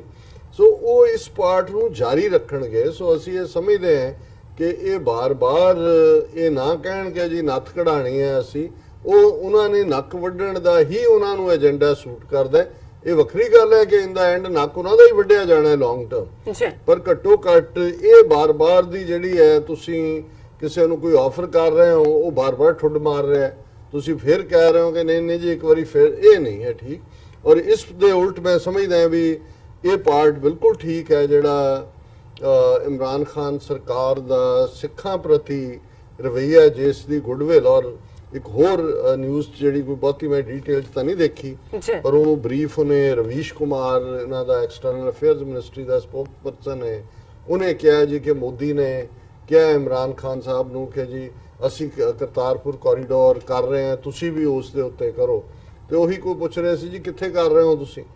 ਲੇਕਿਨ ਮੈਂ ਸਮਝਦਾ ਵੀ ਜਿਹੜੀਆਂ 2-3 ਖਬਰਾਂ ਪਾਕਿਸਤਾਨ ਦੇ ਹਵਾਲੇ ਨਾਲ ਸਿੱਖ ਜਗਤ ਦੇ ਵਿੱਚ ਦੇਖੀਆਂ ਜਾ ਰਹੀਆਂ, ਸੁਣੀਆਂ ਜਾ ਰਹੀਆਂ, ਪੜ੍ਹੀਆਂ ਜਾ ਰਹੀਆਂ, ਪਰ ਉਹਦੀ ਗੱਲ ਕਰਨ ਤੋਂ ਪਹਿਲਾਂ ਮੈਂ ਦੱਸ ਦਿਆਂ ਕਿ ਜਦੋਂ ਜਿਹੜੀ ਸਿੱਖ ਫੈਕਟਰ ਦੀ ਗੱਲ ਹੈ, ਜਿਵੇਂ ਅਸੀਂ ਬੀਤੇ ਦੇ ਵਿੱਚ ਇਹ ਗੱਲ ਕਰਦੇ ਰਹੇ ਕਿ ਭਾਈ ਜੇ ਚਾਈਨਾ ਦਾ ਐਂਬੈਸਡਰ ਆਪਣੀ ਵਾਈਫ ਦੇ ਨਾਲ ਦਰਬਾਰ ਸਾਹਿਬ ਆਉਂਦਾ ਹੈ, ਅਟਾਰੀ ਬਾਰਡਰ ਤੇ ਵੀ ਆਉਂਦਾ ਹੈ, ਕਰਤਾਰਪੁਰ ਕੋਰੀਡੋਰ ਨੂੰ ਖੋਲ੍ਹਣ ਨੂੰ ਉਹ ਜਿਹੜਾ ਚਾਈਨੀਜ਼ ਫੋਰਨ ਮਿਨਿਸਟਰੀ ਵੈਲਕਮ ਕਰਦੀ ਹੈ, ਸਟੇਟ ਡਿਪਾਰਟਮੈਂਟ ਕਰਦਾ ਹੈ, ਤੇ ਕੁਛ ਤਾਂ ਹੈ। ਔਰ ਉਹ ਚਾਈਨੀਜ਼ ਐਂਬੈਸਡਰ ਕਿ ਵੀ ਅਸੀਂ ਪੰਜਾਬ 'ਚ ਇਨਵੈਸਟ ਕਰਨਾ ਚਾਹੁੰਦੇ ਹਾਂ, ਤੁਹਾਨੂੰ ਮੈਸੇਜ ਦੇ ਰਹੇ ਨੇ ਬਾਰ-ਬਾਰ ਕਿ ਵੀ ਇਹ ਜਿਹੜਾ ਚਾਈਨਾ ਪਾਕਿਸਤਾਨ ਇਕਨੋਮਿਕਲ ਕੋਰੀਡੋਰ ਹੈ, China Khalistan Pakistan economical corridor ਵੀ ਬਣ ਸਕਦਾ ਹੈ ਔਰ ਪੰਜਾਬ ਜਿਹੜਾ ਇਸ 'ਚ ਆਏ। ਹੁਣ ਅਸੀਂ ਦੇਖ ਰਹੇ ਹਾਂ ਵੀ ਜਾਪਾਨ, ਔਰ ਪਿਛਲੇ ਕੱਲ੍ਹ ਹੀ ਜਾਪਾਨ ਦੇ ਐਂਬੈਸਡਰ ਔਰ ਉਹਨਾਂ ਦੀ ਵਾਈਫ ਦਰਬਾਰ ਸਾਹਿਬ ਦੇ ਦਰਸ਼ਨਾਂ ਦੇ ਲਈ ਆਏ। ਦਰਸ਼ਕ ਸਕਰੀਨ ਦੇ ਉੱਤੇ ਉਹ ਪਿਕਚਰ ਦੇਖ ਸਕਦੇ ਨੇ, ਔਰ ਮੈਂ ਉਹ ਖਬਰ ਇਨ ਓਰੀਜਨਲ ਜਿਹੜੀ ਕਿ ਕੈਰੀ ਹੋਈ ਹੈ ਕਿ ਕਿਵੇਂ ਪੰਜਾਬ ਜਿਹੜਾ ਹੈ ਕਰਤਾਰਪੁਰ ਕੋਰੀਡੋਰ ਨਾਲ ਰਿਲੇਟਡ ਗੱਲ ਸਿਰਫ ਇਹ ਸਾਡਾ ਇੱਕ ਮਜ਼ਹਬੀ ਜਾਂ ਧਾਰਮਿਕ ਮਾਮਲੇ ਤੱਕ ਮਹਿਦੂਦ ਨਹੀਂ ਹੈ, ਇਹਦੇ 'ਚ ਕਿਵੇਂ ਸਾਰੇ ਪੋਸੀਬਿਲਿਟੀਜ਼ ਤਲਾਸ਼ ਰਹੇ ਨੇ। ਔਰ ਇਹ ਖਬਰ ਹੈ ਕਿ Japanese ambassador to India Kenji Hiramatsu on Monday visited Darbar Sahib in Amritsar during visit to Punjab. He also interacted with businessmen and government officials to see more Japanese companies investing in the state and the Punjab government offering them incentives. Hiramatsu was on his maiden visit to Amritsar along with his wife Patricia Clara Aguado Hiramatsu. और ਉਹਦੇ 'ਚ ਉਹਨੇ ਕਿਹਾ I like to have more interaction with business people and government officials. Our government and businesses in Japan are very much keen to invest in Punjab. We need more collaboration between Japan and Punjab. and I would like to see more Japanese companies investing here and be partner with Punjabi business community। ਹੁਣ ਉਹਨੇ ਦੋ ਫਿਕਰਿਆਂ ਚ 4 ਵਾਰ ਪੰਜਾਬ ਕਿਹਾ, ਉਹ India ਨਹੀਂ ਗਿਆ ਰਿਹਾ, ਕਹਿੰਦਾ ਸਾਡੀਆਂ ਕੰਪਨੀਆਂ ਇੰਟਰਸਟਿਡ ਨੇ, ਅਸੀਂ ਪੰਜਾਬੀ ਬਿਜ਼ਨਸਮੈਨ ਨਾਲ ਬਿਜ਼ਨਸ ਕਰਨਾ ਚਾਹੁੰਦੇ ਹਾਂ, ਜਾਪਾਨ ਜਿਹੜਾ ਹੈ ਉਹਦੇ ਚ ਇਨਵੈਸਟ ਕਰਨਾ ਚਾਹੁੰਦਾ ਪੰਜਾਬ ਦੇ ਵਿੱਚ। ਬਿਲਕੁਲ। ਔਰ ਹੁਣ ਇਹ ਕੀ ਸਿਗਨਲ ਨੇ ਜੀ, ਜਿਸ ਸਾਡਾ ਇੱਕ ਵੱਡਾ ਤਬਕਾ ਸੁੱਤਾ ਹੋਇਆ ਜਾਂ ਸਾਨੂੰ ਆਪਣੇ ਸੂਬੇ ਦੀ ਜਾਂ ਦੂਜੇ ਦੀ ਹੈ ਨਹੀਂ, ਔਰ ਜਿਵੇਂ ਅਕਸਰ ਉਹ ਡਿਬੇਟ ਚੱਲ ਰਹੀ ਸੀ ਇੱਕ ਥਾਂ ਤੇ, ਉਹ ਕਹਿੰਦੇ ਜੀ ਪੰਜਾਬ ਵੈਸੇ ਤਾਂ ਚਲੋ ਠੀਕ ਹੈ, ਲੋਕ ਵੀ ਮਿਹਨਤੀ ਨੇ, ਜ਼ਮੀਨ 'ਚ ਵੀ ਭਾਵੇਂ ਪਾਣੀ ਹੁਣ ਸੁੱਕ ਰਿਹਾ ਪਾਣੀ ਹੈ, ਪਰ ਉਹਨੂੰ ਸਮੁੰਦਰ ਨਹੀਂ ਲੱਗਦਾ। ਤੇ ਅੱਜ ਮੈਂ ਇੱਕ ਆਰਗੂਮੈਂਟ ਇੱਕ ਨੇ ਵੀਰ ਨੇ ਬੜਾ ਸੋਹਣਾ ਦਿੱਤਾ, ਉਹਨੇ ਕਿਹਾ ਜੀ ਦੁਨੀਆ 'ਚ ਜਿੰਨੇ ਟਾਪੂ ਤੇ ਜਿੰਨੇ ਦੇਸ਼ਾਂ ਨੂੰ ਸਮੁੰਦਰ ਲੱਗਦਾ ਹੈ, ਮੈਜੋਰਿਟੀ ਬਿਲੋ ਦਾ ਪਾਵਰਟੀ ਲਾਈਨ, ਕਹਿੰਦਾ ਸਭ ਤੋਂ ਜ਼ਿਆਦਾ ਸਮੁੰਦਰ ਬੰਗਲਾਦੇਸ਼ ਨੂੰ ਲੱਗਦਾ। ਕਿੰਨਾ ਕੁ ਖੁਸ਼ਹਾਲ ਹੈ ਬੰਗਲਾਦੇਸ਼। ਤੇ ਜਿਹੜਾ ਸਿੱਖ ਰਾਜ ਮਹਾਰਾਜਾ ਰਣਜੀਤ ਸਿੰਘ ਦੇ ਥੱਲੇ 1.5 ਲੱਖ ਮੁਰੱਬਾ ਮੀਲ ਜਿਹਦੀ ਇਕਨੋਮਿਕਲ ਪ੍ਰੋਸਪੈਰਿਟੀ ਦੀ ਗੱਲ ਧੁੰਮਾਂ ਯੂਰਪ ਤੱਕ ਪਈਆਂ ਸੀ, ਉਹ ਪੰਜਾਬ ਕਿਹੜਾ ਸਮੁੰਦਰ ਦੇ ਕੰਢੇ ਸੀ, ਉਹ ਵੀ ਲੈਂਡਲੌਕਡ ਸੀ। ਸੋ ਮਤਲਬ ਇਹ ਹੈ ਕਿ ਵੀ ਹੁਣ ਜਾਪਾਨੀਆਂ ਨੂੰ, ਚੀਨੀਆਂ ਨੂੰ, ਅਮਰੀਕਨਾਂ ਨੂੰ, ਉਹਨਾਂ ਨੂੰ ਤਾਂ ਇਸ ਅਹਿਮੀਅਤ ਦਾ ਅਹਿਸਾਸ ਹੋ ਰਿਹਾ ਹੈ। ਔਰ ਇਹ ਕਰਤਾਰਪੁਰ ਕੋਰੀਡੋਰ ਜਸਟ ਇੱਕ ਸਾਡੇ ਲਈ ਤਾਂ ਇੱਕ ਮਜ਼ਹਬੀ ਅਹਿਮੀਅਤ ਦੀ ਗੱਲ ਹੈ, ਪਰ ਇਹ ਦੇਖ ਰਹੇ ਨੇ ਕਿ ਇਸ ਦੇ ਨਾਲ, ਕਿਉਂਕਿ ਪੰਜਾਬ ਜਿਹੜਾ ਹੈ ਉਹ ਭਾਰਤ ਦਾ, ਜੇ ਉਹਨੇ ਸੈਂਟਰਲ ਏਸ਼ੀਆ ਵੱਲ ਮੂੰਹ ਕਰਨਾ ਹੈ, ਹੋਰ ਕਿਹੜੇ ਪਾਸਿਓਂ ਜਾਣਾ ਹੈ, ਤੇ ਪੰਜਾਬ ਜਿਹੜਾ ਨੈਕਸਟ ਡੋਰ ਨੇਬਰ ਹੈ ਪਾਕਿਸਤਾਨ ਦਾ, ਸਾਡੇ ਲਈ ਜਿਹੜਾ ਰਾਊਟ ਹੋਏਗਾ ਸਾਡੇ ਪ੍ਰੋਡਿਊਸ ਦਾ, ਔਰ ਦੂਜਾ ਸੈਂਟਰਲ ਏਸ਼ੀਆ ਔਰ ਉਹ ਸਾਰੇ ਦੇ ਨਾਲ। ਔਰ ਇਸ ਸਾਰੇ ਨੂੰ ਜਿਹੜਾ ਮੈਂ ਸਮਝਦਾ ਵੀ ਪਾਕਿਸਤਾਨ ਦੇ ਜੈਸਚਰ ਜਿਹੜੇ ਕਰਤਾਰਪੁਰ ਲਾਂਘੇ ਨੂੰ ਲੈ ਕੇ ਜਾਂ 550 ਸਾਲਾ ਗੁਰੂ ਨਾਨਕ ਸਾਹਿਬ ਦੇ ਪੁਰਬ ਨੂੰ ਲੈ ਕੇ ਨੇ, ਜਿਵੇਂ ਇੱਕ ਖਬਰ ਹੈ ਪਾਕਿਸਤਾਨ's nod to Nagar kirtan from Delhi to Lahore for Gurpurab, ਕਿਉਂਕਿ ਦਿੱਲੀ ਅਕਾਲੀ ਦਲ ਦੇ ਪਰਮਜੀਤ ਸਿੰਘ ਸਰਨਾ ਪ੍ਰਧਾਨ ਨੇ, ਔਰ ਉਹਨਾਂ ਨੇ ਇਹ ਐਫਰਟ ਮੰਗ ਗਵਰਨਮੈਂਟ ਤੋਂ ਕੀਤੀ ਸੀ ਔਰ ਕਿ ਭਾਈ ਸਾਨੂੰ ਇਸ ਮੌਕੇ ਦੇ ਉੱਤੇ ਦਿੱਲੀ ਤੋਂ ਅਸੀਂ ਨਗਰ ਕੀਰਤਨ ਨਨਕਾਣਾ ਸਾਹਿਬ ਲੈ ਕੇ ਜਾਣਾ ਚਾਹੁੰਦੇ ਹਾਂ, ਉਸ ਨੂੰ ਤੁਸੀਂ ਕਰੋ। ਔਰ ਉਹਨਾਂ ਨੇ ਕਿਹਾ ਕਿ amid heightened tension, Pakistan government has allowed the Sikh pilgrims to organize a Nagar Kirtan from Delhi to Gurdwara Nankana Sahib in Lahore to mark 550th birth anniversary of Guru Nanak Sahib. फिर उन्होंने किया, Delhi Sikh committee ने किया, सरना जी ने, the permission was granted earlier, but the official letter from Pakistan Sikh Gurdwara Prabandhak Committee was received recently with the signature of its chief Tara Singh. Scheduled in October, the Nagar Kirtan will leave from Delhi with Guru Granth Sahib enshrined in golden palanquin accompanied by 1,500 devotees। ਕਿ ਸੋਨੇ ਦੀ ਪਾਲਕੀ ਦੇ ਵਿੱਚ ਗੁਰੂ ਗ੍ਰੰਥ ਸਾਹਿਬ ਦਿੱਲੀ ਤੋਂ ਜਿਹੜਾ ਤੁਰਨਗੇ, ਨਗਰ ਕੀਰਤਨ ਸਜੇਗਾ ਔਰ ਇਹ October and ਦੇ ਵਿੱਚ ਹੋਏਗਾ। The procession will start from Gurdwara Bangla Sahib in Delhi on October 28th and reach Ludhiana. Next day the procession will leave for Gurdwara Beer Sahib in Sultanpur Lodi। ਇੱਥੇ ਵੀ 18 ਸਾਲ ਗੁਰੂ ਨਾਨਕ ਸਾਹਿਬ ਨੇ ਆਪਣੇ ਜੀਵਨ ਦੇ ਸੁਲਤਾਨਪੁਰ ਲੋਧੀ ਚ ਗੁਜ਼ਾਰੇ। After that it will reach Amritsar and leave for Lahore through Atari Wagha border check post on October 31st। ਸੋ ਇੱਕ ਬੜੀ positive ਖਬਰ ਹੈ। ਇਸੇ ਤਰ੍ਹਾਂ ਦੂਸਰੀ ਖਬਰ ਇਹਦੇ ਨਾਲ ਹੈ ਕਿ ਪਾਕਿਸਤਾਨ ਦੀ ਹਕੂਮਤ ਨੇ, ਔਰ ਇਹ ਬਰੀਫਿੰਗ ਪਾਕਿਸਤਾਨ ਦੀ ਪ੍ਰੋਵਿੰਸ਼ੀਅਲ ਪਾਰਲੀਮੈਂਟਰੀ ਸੈਕਟਰੀ ਨੇ ਪੰਜਾਬ ਅਸੈਂਬਲੀ ਦੇ ਸਰਦਾਰ ਮਹਿੰਦਰਪਾਲ ਸਿੰਘ, ਉਹਨਾਂ ਨੇ ਬਰੀਫ ਕੀਤੀ ਹੈ। ਉਹਨਾਂ ਨੇ ਕਿਹਾ ਕਿ ਵੀ Sikh leader in Pakistan has lauded Pakistan government's decision to allow double entry visa facility to 10,000 pilgrims from the community to visit the historical shrine in Kartarpur on occasion of 550th birth anniversary of Guru Nanak Sahib। ਕਿ 10,000 ਜਿਹੜੇ ਯਾਤਰੂ ਨੇ ਉਹਨਾਂ ਨੂੰ double entry ਹੋਏਗੀ। ਔਰ ਨਾਲ ਹੀ ਉਹਨਾਂ ਨੇ ਕਿਹਾ ਕਿ ਵੀ ਆਲਰੇਡੀ ਪਾਕਿਸਤਾਨ ਗਵਰਨਮੈਂਟ ਨੇ ਆਪਣੇ ਫੈਡਰਲ ਬਜਟ ਦੇ ਵਿੱਚ 100 ਕਰੋੜ ਰੁਪਈਆ ਜਿਹੜਾ ਉਹ ਕਰਤਾਰਪੁਰ ਕੋਰੀਡੋਰ ਦੀ ਡਿਵੈਲਪਮੈਂਟ ਦੇ ਲਈ ਰੱਖਿਆ। ਸੋ ਮੈਂ ਸਮਝਦਾ ਵੀ ਇਹ ਸਿੰਸੈਰਿਟੀ ਹੈ। ਬਿਲਕੁਲ ਇੱਕ ਪਾਸੇ ਮੋਦੀ ਐਂਡ ਕੰਪਨੀ ਬਾਰ-ਬਾਰ ਇਹ ਕਹਿ ਕੇ ਜੀ ਟਰਸਟ ਬਣਾਓ, how the terror and talks can go together, ਔਰ ਇਸ ਕਿਸਮ ਦਾ ਉਹ ਸੈਬੋਟੇਜ ਕਰ ਰਹੇ। ਪਰ Pakistan with all it's sincerity, ਜਿੱਥੇ ਕਰਤਾਰਪੁਰ ਕੋਰੀਡੋਰ 'ਚ 80% ਤੋਂ ਜ਼ਿਆਦਾ ਕੰਮ ਮੁਕੰਮਲ ਹੋ ਚੁੱਕਾ ਹੈ, ਹੁਣ ਡਬਲ ਐਂਟਰੀ ਜਿਹੜੀ ਹੈ ਵੀਜ਼ਾ 10,000 ਤੋਂ ਜ਼ਿਆਦਾ ਦੀ ਗੱਲ ਹੈ, ਜਿਹੜਾ ਜਲੂਸ ਹੈ ਦਿੱਲੀ ਤੋਂ ਨਨਕਾਣਾ ਸਾਹਿਬ ਤੱਕ ਉਸ ਦੀ ਪਰਮਿਸ਼ਨ ਦੀ ਗੱਲ ਹੈ।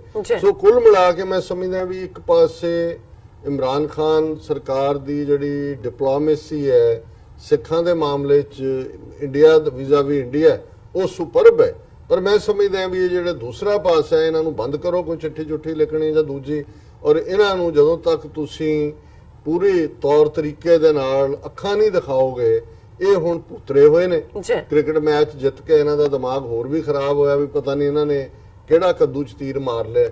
ਸੋ ਇਹ ਜਿਹੜੀ ਬਾਰ-ਬਾਰ ਲਿਫੜੇ ਔਰ ਗੱਲਬਾਤ ਲਈ ਬੇਨਤੀਆਂ ਨੇ, ਇਹਨੂੰ ਹੁਣ ਉਹ ਕਮਜ਼ੋਰੀ ਸਮਝਦੇ ਨੇ, ਤੁਹਾਡੀ ਸਟੇਟਸਮੈਨਸ਼ਿਪ ਨਹੀਂ ਸਮਝਦੇ। ਜੀ ਬਿਲਕੁਲ ਡਾਕਟਰ ਸਾਹਿਬ, ਤੁਹਾਡਾ ਬਹੁਤ-ਬਹੁਤ ਸ਼ੁਕਰੀਆ। ਤੁਸੀਂ ਪਹਿਲਾ ਇਸ਼ੂ ਸਾਡੇ ਦਰਸ਼ਕਾਂ ਨਾਲ ਸਾਂਝਾ ਕੀਤਾ। ਇੱਥੇ ਲੈਣੇ ਬ੍ਰੇਕ ਤੋਂ ਪਹਿਲਾਂ ਅਸੀਂ ਆਪਣੇ ਦਰਸ਼ਕਾਂ ਤੇ ਸਰੋਤਿਆਂ ਨੂੰ ਅਪੀਲ ਤੇ ਬੇਨਤੀ ਕਰਦੀ ਹੈ ਵਿਊਅਰਸ, ਜਿਸ ਤਰ੍ਹਾਂ ਕਿ ਤੁਸੀਂ ਜਾਣਦੇ ਹੋ ਕਿ ਟੀਵੀ 84 ਇੱਕ ਪੰਥਕ ਚੈਨਲ ਹੈ। ਟੀਵੀ 84 ਸਿੱਖਾਂ, ਕਸ਼ਮੀਰੀਆਂ ਅਤੇ ਭਾਰਤੀਆਂ ਨੌਰਥ ਈਸਟ ਸਟੇਟਾਂ ਦੇ ਲੋਕਾਂ ਦੇ ਸਵੈਰਨੇਨੇ ਦੇ ਹੱਕਾਂ ਦਾ ਹਾਮੀ ਹੈ।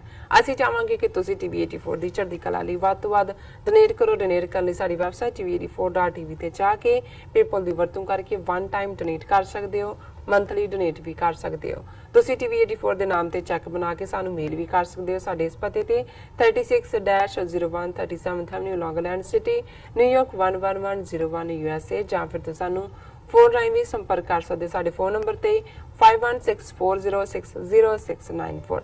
Thank you so much viewers. ਵਿਚਾਰਾਂ ਦਾ ਸਿਲਸਿਲਾ ਇਸ ਤਰ੍ਹਾਂ ਚੱਲਦਾ ਰਹੇਗਾ। ਮਿਲਦੇ ਹਾਂ ਆਫਟਰ ਦਿਸ ਸ਼ਾਰਟ ਬ੍ਰੇਕ।